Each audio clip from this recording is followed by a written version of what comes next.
Passei meu último ano do ensino médio em Denver, Colorado, principalmente porque tinha planos de começar meus estudos universitários na Universidade de Denver. No entanto, as coisas não aconteceram como eu esperava. Devido a problemas financeiros, fui forçado a voltar para casa, para a minha família, no meu estado natal, o Alasca. Nasci e cresci na cidade de Anchorage, que é a maior e mais populosa do estado. Então, já que meu pequeno plano de fazer faculdade em Denver não seria possível, ainda tinha a opção de me matricular na Universidade de Anchorage, local. Foi por isso que, assim que o ano acadêmico acabou, minha irmã mais velha, que mora no estado de Yukon, no Canadá, se ofereceu para me pegar e fazer uma viagem por aquele país antes de atravessarmos de volta para os Estados Unidos pelo lado do Alasca e eu voltar para casa. O primeiro dia foi ótimo, pois minha irmã e eu paramos aqui e ali para fazer algumas compras em algumas cidades maiores do Canadá. Fizemos questão de viajar principalmente durante o dia por questões de segurança e alternávamos a direção. Durante as primeiras horas da manhã e à noite, minha irmã geralmente dirigia. Ela tinha feito uma cirurgia nos olhos cerca de 7 meses antes, então a visão dela não é tão boa à noite. Assim, na terceira noite na estrada, decidimos que seria melhor voltar para Whitehorse. As coisas estavam indo bem, mas estávamos um pouco atrasadas e estava escurecendo mais rápido do que no sul. Então tivemos que apressar. Eu disse à minha irmã para deixar que eu dirigisse essa parte da viagem, para ela não forçar a visão, e ela concordou. Porém, em algum lugar depois de uma junção de estradas, acabamos com esse sujeito nos seguindo, com os faróis altos no máximo. Isso me deixou muito irritado, porque não só ele estava me cegando, mas também já estava indo quase 10 quilômetros acima do limite de velocidade. Então, eu me movi para o lado da estrada e diminui a velocidade, esperando que o cara passasse. Vale notar que essa era uma estrada de uma faixa nos dois sentidos, com quase nenhum tráfego, mas, mesmo eu praticamente saindo do caminho e esperando que ele passasse, ele não fez isso. Em vez disso, começou a imitar meus movimentos, ficando bem atrás do meu carro, mesmo quando eu quase estava fora da estrada. Ok, isso está estranho, pensei. De repente, comecei a sentir uma sensação gelada no estômago. Minha irmã começou a ficar desesperada e a entrar em pânico. Ela sempre foi nervosa e, como já disse, a mulher é meio cega, então não podia me ajudar a guiar o carro pela estrada. Mas, na verdade, não fazia diferença, porque os faróis altos daquele idiota estavam tão fortes que cegariam qualquer um, não importando quão boa fosse a visão da pessoa. Nesse ponto, eu estava tendo uma grande dificuldade para ver algo nos meus espelhos. Infelizmente, não consegui ver a marca e o modelo do carro que nos seguia, muito menos o número da placa ou algo sobre o motorista. Só parecia ser um carro grande, tipo uma caminhonete. Tudo isso continuou por um longo trecho. O cara estava nos seguindo de perto com os faróis altos, mas não passava de mim. Comecei a diminuir a velocidade, pensando, bom, se ele quer correr, que me ultrapasse logo. Mas ainda sentia que algo estava errado. Isso não era normal. Esse cara, ou seja lá quem ele fosse, parecia estar nos seguindo e nos incomodando com os faróis de propósito. Comecei a achar que isso era realmente intencional. A perseguição continuou por vários quilômetros, mesmo quando outras pessoas passavam e piscavam os faróis para esse cara. Naquele ponto, estávamos uns 10 milhas ou mais de distância da próxima cidade, mas foi quando as coisas ficaram ainda mais intensas. À medida que nos aproximávamos da civilização, minha irmã, já um nervo à flor da pele, me disse, acelera e despista ele rápido. Eu acenei com a cabeça e fiz exatamente o que ela disse, mas o motorista de repente acelerou também. Como se tivesse sentido que eu estava agora tentando fugir dele e simplesmente queria me parar. O cara começou a acelerar de novo, mas dessa vez não só estava nos seguindo de perto, ele tentou nos atropelar. Ele tentou nos bater por trás, do lado do motorista, mas, felizmente, consegui antecipar o movimento dele e acelerei a tempo de evitar que ele me atingisse e, eventualmente, nos jogasse para fora da estrada. Enquanto tudo isso acontecia, minha irmã tentava desesperadamente achar o telefone para ligar para os serviços de emergência. Quando finalmente conseguiu, infelizmente nenhum dos celulares dela pegava sinal, embora tivéssemos operadora local. O serviço estava péssimo. Ele estava agora bastante acima do limite de velocidade, pelo menos 30 km por hora a mais. Foi então que ouvi o barulho alto do motor atrás de mim acelerando, e no instante seguinte, um som preocupante passou por nós. Imediatamente, vi a enorme caminhonete atravessando a estrada na nossa frente, fazendo com que eu pisasse nos freios com um susto, fazendo o carro tremer. Eu estava em completo choque. No banco do passageiro, minha irmã gritava desesperada, mas eu mal percebia naquele momento, porque à minha frente, pude ver que havia duas pessoas dentro da van, que agora conseguia distinguir como preta, e embora eu realmente não soubesse qual modelo era, sei que era bem grande. Depois disso, não tenho certeza do que aconteceu, pois a adrenalina tomou conta de mim. A única coisa que lembro é que coloquei o carro em marcha ré e acelerei a toda, sem nem perceber quem poderia estar atrás de mim.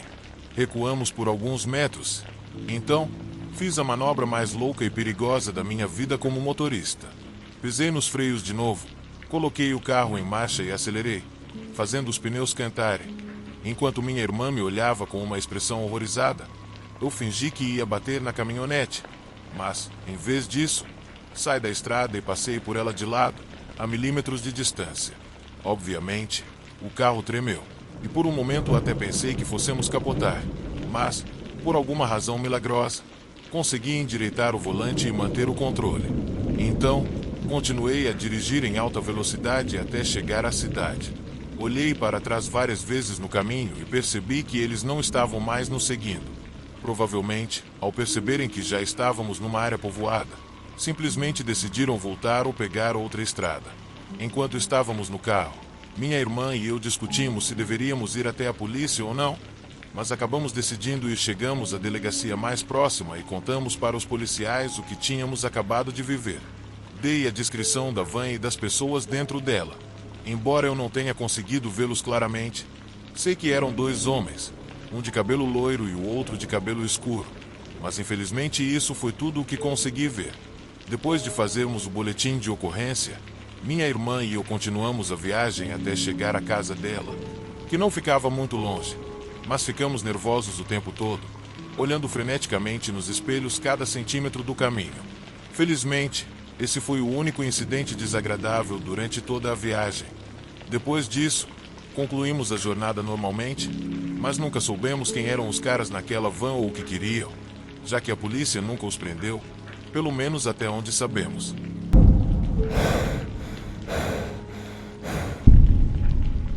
Meu irmão e eu passamos toda a nossa infância e adolescência em uma ilha isolada do Alasca. Nossa família era composta por 4 pessoas: meus pais, meu irmão mais velho, Tiago, que vivia com a síndrome de Patal, e eu. Ele frequentava uma classe especial na escola, onde dividia o espaço com outras crianças que, assim como ele, precisavam de apoio extra. Alguns tinham dificuldades para aprender determinadas matérias, enquanto outros enfrentavam desafios emocionais. Apesar das diferenças, todas as crianças da escola gostavam muito do meu irmão e o tratavam com carinho. A casa da nossa família era o lar onde morávamos desde que nascêramos. Era uma estrutura de 2 andares, e no primeiro, além das áreas comuns, como a sala de estar e a sala de jantar, tínhamos uma sala de caldeira, um grande depósito e um banheiro. Uma peculiaridade da nossa casa era uma parede de compensado que nos permitia passar cabos para a nossa oficina, que acessávamos por um caminho em forma de C. Esse espaço de acesso era, na verdade, um pequeno tanque de água da chuva, e 2 grandes tanques ocupavam a maior parte desse espaço de 3x4 metros, que mal tinha altura suficiente para nos fazermos curvar para acessá-los. Tínhamos que levantar uma tampa pesada para chegar até eles. Esse espaço só era acessado por uma pequena porta lateral da casa e também servia como área de armazenamento.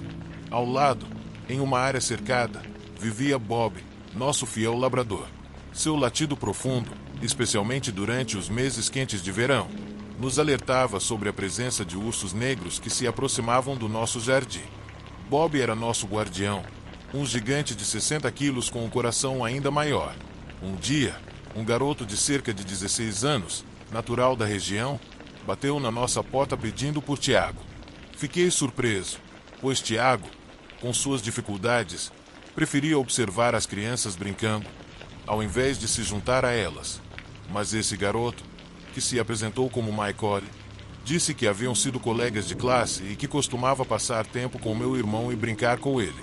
No entanto, a linguagem corporal de Tiago nos disse o contrário. Ele parecia desconfortável, o que despertou nossas suspeitas. Deixamos o garoto entrar, mas logo ficou evidente que não compartilhavam os mesmos interesses. Lembro-me de o garoto me olhar excessivamente, e ele não parecia alguém com quem meu irmão tivesse algum tipo de vínculo.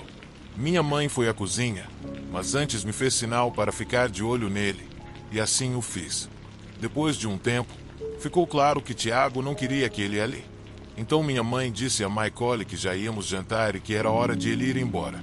Mais tarde, minha mãe, sempre muito cuidadosa conosco, descobriu que o garoto havia se mudado para a área com seus pais, que estavam distantes, e que ele havia passado a maior parte de sua vida em lares adotivos, com pais viciados e abusivos. Acho que ele veio uma outra vez, e minha mãe se sentiu mal por ele, mas tinha a sensação de que algo estava errado. Sentiu que ele não estava indo procurar Tiago. Então, educadamente, minha mãe lhe disse que Tiago realmente não gostava de receber visitas. Ele pareceu entender e nunca mais apareceu. Toda segunda-feira à noite, meus pais saíam de casa por algumas horas para ir ao culto da igreja local. Durante esse tempo, eu ficava sozinho com Tiago. Comecei a ajudar na creche da igreja quando tinha 9 anos, e quando fiz 11, meus melhores amigos e eu fizemos um curso de babá, que incluía CPR e primeiros socorros. Nós fazíamos as babás juntos, e quando eu tinha 12 anos, comecei a fazer isso sozinha. Minha mãe era dona de casa e estava sempre conosco, exceto durante os cultos das segundas-feiras. Meus pais não bebiam, usavam drogas ou fumavam. Só lembro de eles saírem de casa 1 ou 2 vezes, e foi só então que precisávamos de uma babá. Mas, à medida que eu fui ficando mais velha, já não era mais necessário. Nos dias de culto, deixava a porta de baixo aberta para meus pais, já que eles só ficavam fora por algumas horas, nunca mais do que isso. Não fazia mais de 30 minutos que eles tinham saído. Então fiquei surpresa quando ouvi a porta de baixo se abrir e pensei que devia ter ouvido o carro parar. Tiago já estava bem após a hora de dormir. Então fui silenciosamente até o andar de cima para levar meu irmão para o quarto dele e ele poder dormir na cama. Deixei meu irmão no quarto e comecei a ouvir passos na sala de estar, que pararam na beira das escadas. Saí do quarto e fui pelo corredor para descer as escadas, perguntando aos meus pais de cima o que estava acontecendo, já que estavam de volta tão cedo. Quando cheguei na beira das escadas, olhei para baixo e vi um par de botas de homem e jeans. Só consegui ver isso da parte de cima das escadas por causa da maneira como estavam dispostos. Era possível ver apenas a parte inferior de quem estivesse parado lá embaixo, mas foi o suficiente para perceber que não era meu pai. Comecei a ficar nervosa, pois, a essa hora, não conseguia pensar em ninguém que pudesse vir até nossa casa, muito menos invadir sem tocar a porta primeiro. Meu primeiro instinto foi correr para o corredor. Ao me virar, percebi que Tiago estava vindo em minha direção. Peguei sua mão e o arrastei para o quarto dos meus pais, que era o único com chave. Lá, havia também um telefone e alguns dos rifles do meu pai. Meu coração estava batendo a 1000, e eu lutava para fazer meu irmão me acompanhar até o quarto dos meus pais. Tiago é muito teimoso e resistia em ir comigo. Ele queria ir para o próprio quarto. Embora sua mente fosse a de um menino, ele tinha 16 anos, mais velho do que eu, então precisei convencê-lo a entrar no quarto dos meus pais dizendo que teria guloseimas para ele, o que obviamente não era verdade. Quando ele viu que eu menti, ficou chateado e não queria ficar lá, mas consegui fazer com que se sentasse na cama enquanto eu pegava uma arma e o telefone para ligar para os vizinhos e avisá-los sobre o intruso em nossa casa.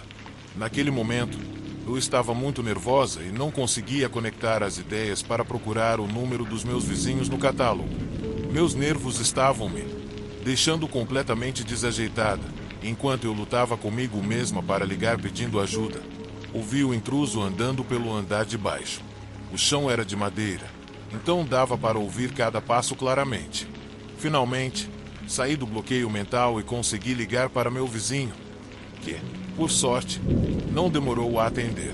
Eu temia que ele me dissesse para ir até a varanda da frente e que o intruso ainda estivesse lá, mas ele se alarmou muito e disse imediatamente que estava a caminho da minha casa.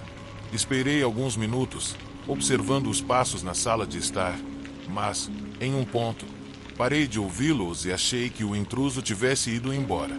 Depois de algum tempo, tomei coragem, peguei a espingarda do meu pai, corri até a porta da frente e saí. Felizmente, o vizinho chegou rapidamente e já estava em nossa entrada com a arma em mãos. Deixei ele entrar, e juntos começamos a procurar o andar superior da casa. Eu disse a ele que não havia ouvido portas se abrirem, mas não sabia se o intruso havia saído pela janela ou estava escondido em algum canto da casa. Em questão de segundos, ele desapareceu de minha vista, mas logo retornou e me disse que as portas estavam trancadas e não parecia haver janelas abertas. Então, ele subiu apressadamente as escadas para o segundo andar, mas foi quando ouvimos a porta de baixo se abrir rapidamente e depois se fechar com força enquanto o intruso corria pela entrada da garagem.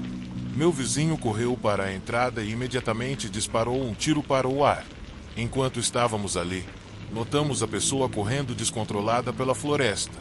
Cerca de 10 minutos depois, me senti mais calma, e nossos vizinhos ficaram conosco até meus pais voltarem para casa. Eles nunca chamaram a polícia, pois acredito que meus pais acharam que fosse algum vizinho brincando comigo. E morávamos em um lugar seguro, onde só precisávamos nos preocupar com ursos e lobos de vez em quando. Uma semana depois desse incidente, fomos para a cama na mesma hora de sempre, mas cerca de 15 minutos depois, Bob começou a latir. Olhamos pela janela, mas não vimos nada. Normalmente, quando Bob latia, era porque havia um urso por perto. Era primavera, e Bob provavelmente estava se acostumando novamente com eles. Contudo, os latidos continuaram quase todas as noites desde então. Era muito estranho, mas Bob estava velho, e pensamos que talvez estivesse começando a sofrer de demência canina, ou algo assim, porque era estranho que ele sempre latisse na mesma hora e depois de 1 ou 2 horas ficasse quieto como se nada tivesse acontecido. Era como um padrão, mas procuramos essa explicação e não demos muita importância. No entanto, até meses depois, os latidos ainda eram frequentes. Não só as crianças da nossa igreja nos contaram que a pessoa que invadiu a nossa casa nunca foi identificada, mas o mais estranho era que nunca mais ouvimos falar sobre Mike Collie depois disso, como se ele tivesse sumido de vez. Mais tarde, ao perguntar para um dos vizinhos mais velhos da cidade, soubemos que ele já tinha estado na prisão e havia se envolvido com drogas e violência, com vários problemas com a lei. No entanto, nunca houve qualquer outro incidente estranho com ele.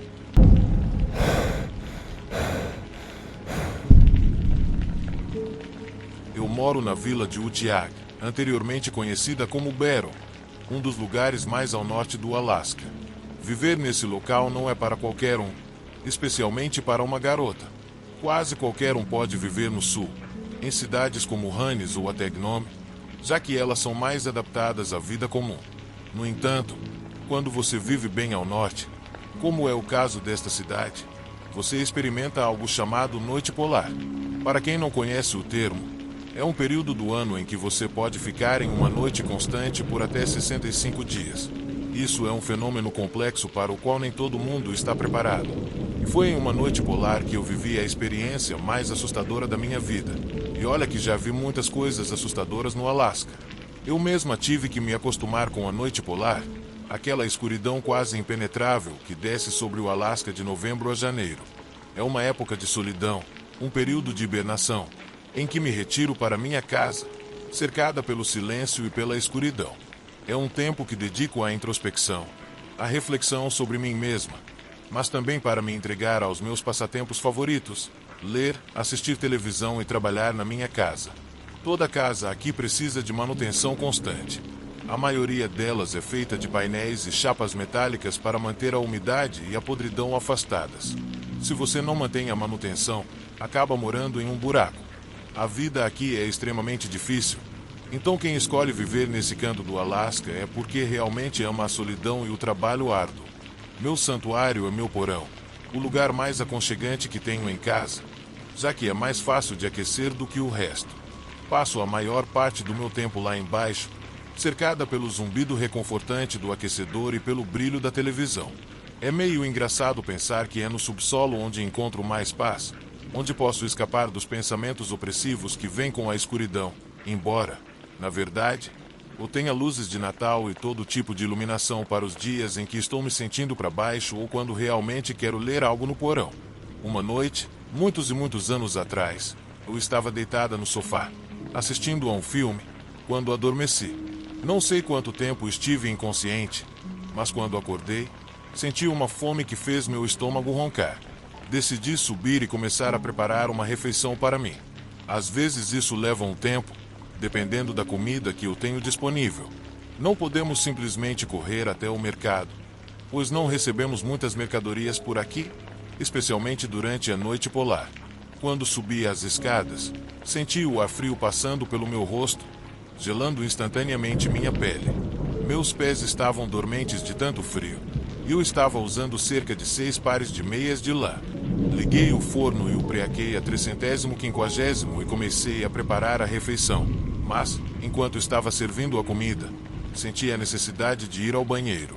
Além disso, queria pegar meus chinelos, pois meus pés estavam congelando. Mantenho o andar de cima a uma temperatura moderada, já que o andar do porão é onde eu passo a maior parte do tempo. A diferença de temperatura chega facilmente a 20 graus. Fui de volta para baixo, e a escuridão parecia me engolir por completo. Procurei pelo interruptor de luz, e a súbita luminosidade me fez estreitar os olhos. Caminhei com cuidado até a pia e então peguei meus chinelos. Quando estava prestes a subir novamente, notei algo estranho. Os tapetes de pele pareciam estar torcidos, desarrumados, como se quase estivessem vivos. Sei que isso soa estranho, mas noites polares colocam todo mundo nesse estado mental esquisito.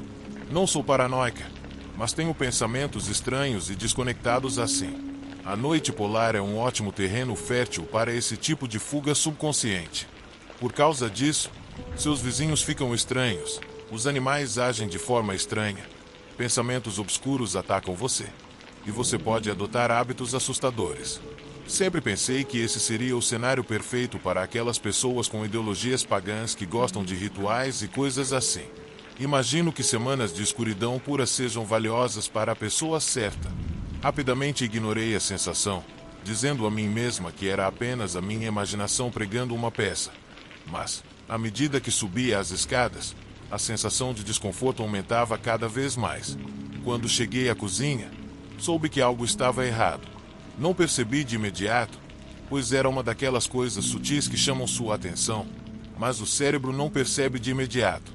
Olhei tudo algumas vezes antes de perceber que a comida que eu havia deixado parcialmente pronta estava agora desembalada. Isso era muito estranho. Também tinha alguns lanches secos, uma pequena embalagem de Cheetos, mas tudo estava vazio. Tudo aquilo era estranho e imediatamente me deixou alerta. Fiquei lá com os pelos da nuca arrepiados, minha mente vagueando por tantas possibilidades. Se eu realmente tinha preparado a comida, se era algum tipo de sonho. Mas, e se alguém a tivesse levado? Quem seria essa pessoa e por que faria isso? A pergunta girava na minha cabeça, fazendo-a rodopiar. A escuridão parecia se fechar ao meu redor, e eu não conseguia me livrar da sensação de que algo estava me esperando nas sombras. Eu precisava descobrir o que estava acontecendo. Me coloquei à beira da loucura durante a noite polar. A saúde mental vai por água abaixo durante tanta escuridão prolongada. É compreensível. Comecei a investigar minha casa, meu coração batendo rápido a cada rangido das tábuas do piso. O banheiro foi o primeiro lugar que verifiquei. Estava claro que alguém estivera lá durante as horas em que eu estive dormindo, pois o rolo de papel higiênico estava vazio. A pia estava molhada. Senti um arrepio percorrer meu corpo ao perceber que alguém estivera na minha casa, usando minhas coisas. Até minha lâmina de barbear estava em outro lugar, e a toalha estava amassada no chão. Fui para o quarto de hóspedes e foi aí que o vi. Um homem sentado na beirada da minha cama, comendo a comida que eu havia deixado na bancada. Fiquei lá parada, paralisada de choque, enquanto ele olhava para mim com a cabeça inclinada, como se nada estivesse acontecendo, como se fosse tudo muito normal. O que diabos está acontecendo? Pensei. Depois de um tempo, finalmente o reconheci. Ele era um dos moradores mais novos da cidade. Ele morava a algumas quadras de distância. Seu nome era Mário. Eu o tinha visto algumas vezes, Mas agora ele estava na minha casa, comendo minha comida e agindo como se estivesse em sua própria casa. Eu disse um olá sem jeito, mas ele continuou comendo. O que você está fazendo aqui, Mário? Agora ele olhou para cima, olhou ao redor e respondeu: Ah, você sabe, eu precisava pegar alguns suprimentos, disse ele casualmente. Eu poderia perguntar qualquer coisa, e a resposta dele seria total bobagem. Mesmo com medo, tentei conversar com ele, mas ele apenas me olhou com seus olhos vazios. Ele parecia não perceber o que estava acontecendo ou quem eu era. Eu não sabia o que fazer, nem como tirá-lo de lá. Mas então pensei, e se ele decidir ficar violento? De repente, olhei para os pés dele. Vi que ele não estava usando sapatos. Seus dedos estavam começando a sofrer os efeitos do congelamento, e o inchaço estava se estendendo até seu pé. Uma nova onda de medo me invadiu ao perceber que Mário estava lá fora, congelando, quem sabe por quanto tempo. Mas agora ele estava na minha casa, completamente desconectado da realidade. Isso era muito pior do que eu imaginava. Percebi que isso podia ser muito perigoso. Nesse ponto, estava aterrorizada, enquanto me lembrava que eu estava na cozinha e provavelmente tinha uma faca por lá. Mário era novo na cidade, então não era de se admirar que ele tivesse enlouquecido durante a noite polar. Mas eu não sabia o que fazer. Não sabia como ajudá-lo. Comecei lentamente a sair do quarto para ligar para a polícia, mas então Mário começou a gritar, e meu coração quase parou. Agora ele estava gritando freneticamente, segurando a cabeça com as duas mãos, como se tentasse evitar que seu cérebro explodisse. O prato de comida caiu no chão, o que parecia irritá-lo ainda mais. O som foi ensurdecedor. Senti arrepios por todo o corpo, ainda em choque, sem saber o que fazer, enquanto ele continuava gritando. Era um som muito estranho, o som de uma mente completamente destruída. Como mencionei antes, isso não é imprevisível durante a noite polar. Não é normal para um ser humano ficar mais de 1 ou 2 dias sem ver o sol. E já estávamos há 2 semanas sem ele. Corri para fora, mas Mário se lançou contra mim, me empurrando contra a parede com uma força que me tirou o ar. Tentei me afastar, mas foi inútil. O corpo dele me aprisionava, e eu não conseguia me mover. Tentei implorar para ele se acalmar, mas ele continuou gritando e me batendo contra a parede. Eu tinha que fazer algo rápido, senão esse homem enlouquecido ia me matar. No instante em que esse pensamento se formou na minha cabeça, Mário me agarrou pelo pescoço e me jogou contra outra parede, e finalmente me lançou ao chão. Eu estava tonta, tentando me recuperar, quando vi que ele estava se aproximando ainda mais, com os olhos vazios, como se estivesse perdido em algum tipo de delírio. Cada movimento dele era pesado e desajeitado, como se ele estivesse tentando lutar contra algo dentro de si. O medo apertava meu peito, e eu sabia que precisava agir rapidamente ou seria tarde demais. Meus dedos tatearam o chão à procura de algo, qualquer coisa que pudesse usar para me defender. Encontrei uma faca de cozinha e com o pouco de força que me restava, me levantei e a segurei firme. Ele estava prestes a dar outro passo em minha direção quando, de repente, parou. Por um momento, ele parecia estar em um estado de confusão, olhando para mim como se não soubesse o que fazer. Eu sabia que precisava usar essa pausa a meu favor. Com um grito que parecia sair de um lugar profundo, consegui me afastar o suficiente para me levantar. E com a faca em mãos, me preparei para me defender. Ele me olhou novamente, mas agora havia algo diferente em seus olhos. Algo mais sombrio, como se ele tivesse reconhecido a ameaça e estivesse começando a se afastar. Eu aproveitei a oportunidade e corri para fora da casa, sem olhar para trás. O frio da noite polar cortava minha pele, mas a adrenalina me manteve em movimento. Não parei até chegar à casa do vizinho mais próximo, onde finalmente consegui pedir ajuda. Quando os policiais chegaram, Mário já não estava lá, e não conseguimos encontrá-lo. Alguns dias depois, o corpo dele foi encontrado em uma área isolada, congelado pela exposição ao frio. Não se sabe o que exatamente aconteceu com ele, mas todos concordam que a escuridão e o isolamento da noite polar podem ter causado sua perda de sanidade. O medo que senti naquela noite nunca me deixou. Até hoje, fico pensando no que realmente aconteceu com Mário.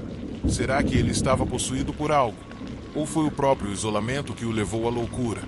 Nunca saberei, mas uma coisa é certa: a noite polar no Alasca é mais assustadora do que qualquer história de terror. E quem vive aqui sabe que a escuridão pode mexer com a mente de maneiras que não podemos compreender.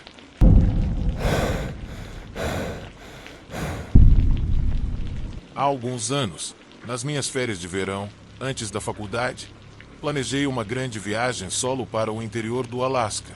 Eu queria passar um fim de semana longo acampando e pescando em diferentes áreas. Minha família concordou, já que meu pai passou muitos anos em uma cidade pequena fora de Kotsubu e cresceu caçando e viajando por todo o estado durante sua juventude. Então, eu cresci ouvindo todas as histórias incríveis dele e mal podia esperar para embarcar na minha própria aventura e ver com meus próprios olhos tudo o que meu pai me falava. Era um passeio bem simples. Eu adoro estar em contato com a natureza, mas sabia que não deveria subestimar o deserto do Alasca. Eu não peguei um avião para o fundo isolado do interior, ou até mesmo fiz uma caminhada até algum lugar remoto, sem ser encontrado. Em vez disso, optei por ficar em áreas de lazer conhecidas por campistas e pescadores. Eu peguei algumas estradas secundárias para ficar um pouco mais afastado de todo mundo, mas ainda estava a 1 ou 2 milhas do acampamento mais próximo. Nesse ponto, encontrei uma baía bonita ao longo de um rio, exatamente como meu pai me contou. Era um ótimo lugar para pescar. Eu acho que algo tinha mudado nos últimos 30 anos, porque aparentemente não havia ninguém por ali, mas eu pude ver algumas evidências de tráfego, algumas embalagens de coisas, tampinhas de garrafas, resíduos plásticos. Nada muito grande, mas o suficiente para me mostrar que havia ou haviam estado pessoas por ali. Tentei pescar, mas em 3 horas não peguei um único peixe. Eu pude ver porque não havia mais ninguém pescando. Caminhei rio abaixo por alguns quilômetros e encontrei poças mais profundas, onde dava para ver os peixes, mas ainda assim não consegui pegar nenhum. Mudei a direção da bússola e nada. Comecei a pensar que talvez estivesse fazendo algo errado, quando vi todos os peixes se agitando e se espalhando em todas as direções. Isso me pareceu um pouco estranho. Por quê? Quando os peixes entram em pânico, normalmente eles nadam todos para o mesmo lado, pelo menos quando quebram a sombra ou algo se move sobre a água. Eles normalmente nadam na direção oposta ao que os assusta. Mas não foi isso o que vi. Eu podia ver os peixes flutuando, sem se mover, no fundo da poça, esperando que a comida flutuasse até eles. No segundo seguinte, eles nadaram para o meio do rio, subindo e descendo. Alguns até pularam para fora da água. Foi uma das coisas mais estranhas que já vi na vida, como se tivessem sido atingidos por uma descarga elétrica ou algo do tipo. Mas eu só achei que foi azar e continuei indo rio abaixo. Antes de o dia acabar, tive alguma sorte e consegui pescar alguns para o jantar. Continuei indo rio abaixo. Eventualmente, as árvores ao meu redor se abriram para uma grande planície, onde a água tinha mais espaço para se espalhar, criando redemoinhos que fluíam em direções diferentes. Passei algum tempo ali, checando meu equipamento, pescando na cisterna e simplesmente apreciando a vista, enquanto o sol se escondia entre as nuvens e o frio diminuía um pouco. Mas então ouvi um barulho estranho. Ouvi quando entrei na clareira, mas foi rápido e desapareceu. Então pensei que meus ouvidos estivessem tocando, ou algo assim. Mas aquele mesmo som continuou a me incomodar durante a próxima hora que passei na clareira, aparecendo só por um momento e depois sumindo de novo. Olhei ao redor e pensei que talvez fosse alguém, ou alguma bicicleta, mais para dentro da floresta. Estava tão silencioso que eu tinha certeza de que deveria estar uns 5 ou 6 quilômetros de distância. Mas, de qualquer maneira, acabei perdendo o interesse. Já estava anoitecendo, então havia pouco tempo de luz para fazer qualquer coisa. Depois de guardar minha comida, continuei uma caminhada leve pelo resto da tarde. Passei por colinas suaves, tirei algumas fotos bonitas e comecei a voltar rio acima em direção ao meu acampamento. Por muito tempo, não vi ou ouvi ninguém, além daquele zumbido enquanto voltava pelo caminho. Mas de repente, achei que vi alguém do outro lado do rio, se esgueirando por trás de umas árvores. Parei por um momento e esperei ele sair de trás das árvores, já que estava em um lugar totalmente desconhecido para mim. Bem, ser sociável fazia sentido. Eu queria conversar sobre o rio e sobre os melhores pontos para pescar, já que ficaria ali nos próximos dias. Mas ninguém apareceu. Embora eu tenha olhado em várias direções e até dei alguns passos para trás para ter uma visão melhor da vegetação. Nesse ponto, comecei a me sentir meio estranho. Eu tinha certeza do que tinha visto e me perguntei por que essa pessoa estava se escondendo de mim. Ué! Gritei, tentando chamar a atenção de quem quer que estivesse ali, mas não obtive resposta. Com uma nova determinação, comecei a andar rapidamente de volta para o acampamento. Continuei olhando por cima do ombro por vários quilômetros, mas não vi ninguém. Comecei a imaginar cenários mais realistas na minha cabeça. Talvez eu não tivesse visto ninguém. Provavelmente só sombras ou galhos. Talvez até árvores pregando peças na minha mente. Poderia até ter sido um pequeno animal que veio ver o que eu estava fazendo. Havia uma curva no rio à frente. Então aproveitei para analisar um pouco o terreno e observar o caminho atrás de mim. E então, como esperado, vi algo se movendo, como se alguém ou algo estivesse passando, talvez uns 4 quilômetros atrás de mim, se movendo muito rápido, tentando não mexer os arbustos ou fazer qualquer barulho. Era difícil de olhar, apesar do movimento, mas ainda assim não sabia que eu conseguia ver. Depois de mais alguns minutos, ele olhou para cima, me acenou e desapareceu nas árvores. Fiquei chocado e me perguntei o que diabos estava acontecendo. Era estranho, mas o mais estranho é que ele parecia uma pessoa normal. Especialmente de longe, ele parecia estar usando um colete e equipamentos no peito, como se fosse um fotógrafo ou algo do tipo. Não sei, talvez isso explicasse todos os bolsos e também o fato de ele ser tão silencioso. Depois do que aconteceu, continuei meu caminho e andei um pouco mais rápido, deixando aquela pessoa para trás. Horizonte. O resto da tarde e a noite passei de forma despreocupada, como a fumaça da fogueira do meu acampamento. Limpei os peixes, recheei-os com alho e manteiga e tive um jantar excepcional sob as estrelas. Escovei os dentes com um dos ossos de um peixe maior e absorvi tudo aquilo. O que me fez pensar que meu pai também poderia ter acampado perto dali. Era legal estar fazendo as mesmas coisas no mesmo lugar em que meu pai esteve. Queria descansar cedo, como normalmente faço. Então fechei o acampamento e entrei na tenda para dormir. Fiquei com uma fogueira crepitando durante a noite e uma tenda grande o suficiente para ficar de pé, entre duas árvores. Ouvi o estalar da fogueira e adormeci enquanto a luz desaparecia. Quando percebi, estava acordado, mas com a sensação de que algo estava errado. Senti como se algo estivesse ativando a minha percepção, mesmo com os olhos fechados. Foi então que percebi que vi um clarão de luz saindo pelas pálpebras. Meu primeiro pensamento foi no cara que vi mais cedo, o rio brilhando como uma lanterna através da abertura da minha tenda. Agora meus olhos se abriram rapidamente e não encontrei nada, embora estivesse totalmente sozinho e minha tenda ainda estivesse fechada. Eu podia até ver o brilho fraco da cama de carvão da fogueira. Com isso, calculei que seria por volta de meia-noite, talvez 2 horas da manhã. Aparentemente havia algo mais, uma luz um pouco mais distante da minha tenda, talvez uns 6 metros, entre as árvores.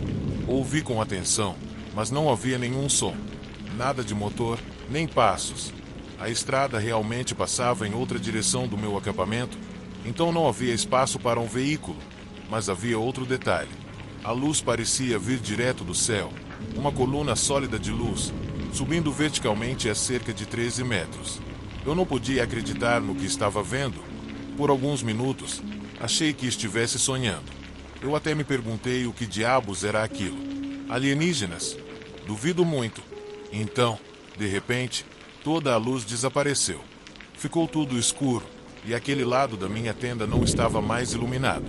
Eu tinha bastante experiência na floresta, então sempre levei uma arma comigo quando estive por ali, desde a minha primeira ida ao Alasca. Eu carrego uma pistola de 10 milímetros para me proteger de predadores, se necessário. Este é um armamento potente e com boa força de fogo, então a mantinha sob o colchão. Quando fui dormir, a luz apareceu de novo no céu, mas agora bem perto de mim. Eu estava completamente paralisado quando vi que, no acampamento, havia uma coluna sólida de luz, talvez uns 9 metros de altura, perfeitamente vertical, com o chão iluminado como o fundo do rio. Parecia tão grande que a luz praticamente me cegava. Eu estava totalmente espantado e com medo do que estava acontecendo. Eu sentei rápido e segurei a arma de fogo. como se fosse a única coisa que poderia me salvar naquele momento. Eu sentei rápido e segurei a arma de fogo, como se fosse a única coisa que poderia me salvar naquele momento. A luz ficou ali por um bom tempo, iluminando tudo ao redor, como uma lanterna gigante que não se movia. O que mais me incomodou foi o silêncio absoluto. Não havia som algum. Eu tentei ouvir o som do vento, do rio ou de algum animal, mas nada. Estava tudo parado, como se o tempo tivesse parado. Eu estava tão tenso que mal conseguia respirar. O que quer que fosse aquilo, não parecia natural. Eu sabia que não era uma luz normal de um farol ou algo do tipo. E, por mais que eu tentasse racionalizar, o medo estava começando a tomar conta. Comecei a me perguntar se deveria correr, mas não sabia para onde ir. O rio estava atrás de mim, a floresta à minha frente. Eu estava preso. De repente, a luz começou a desaparecer, como se tivesse se afastado lentamente, desaparecendo por completo no céu. Não houve som, nem movimento. Apenas uma ausência repentina de tudo o que eu tinha visto até aquele momento. Eu não sabia o que estava acontecendo, mas, por algum motivo, a sensação de estar sendo observado não desapareceu. Eu ainda fiquei ali por um tempo, observando o céu escuro e esperando que a luz voltasse. Mas não voltou. O silêncio continuou, e o medo ainda estava comigo. Eventualmente, tomei coragem e me levantei, sem saber se estava sendo observado ou se aquilo tudo não passava de um pesadelo. Voltei para a tenda e fechei tudo, tentando me convencer de que era só um truque da minha mente cansada. No entanto, não consegui dormir. Passei o resto da noite em claro, com a sensação de que algo ainda estava ali, observando. Quando a luz da manhã finalmente apareceu, comecei a desmontar meu acampamento e sair dali o mais rápido possível. Eu não queria mais estar naquele lugar. Algo não estava certo, e eu sabia que eu não queria mais voltar para lá. Até hoje, não consigo explicar o que aconteceu naquela noite. Talvez tenha sido apenas minha mente pregando peças, ou talvez tenha sido algo além da minha compreensão. Mas uma coisa é certa, aquela experiência ficou gravada na minha memória, e eu nunca mais olhei para a floresta da mesma forma.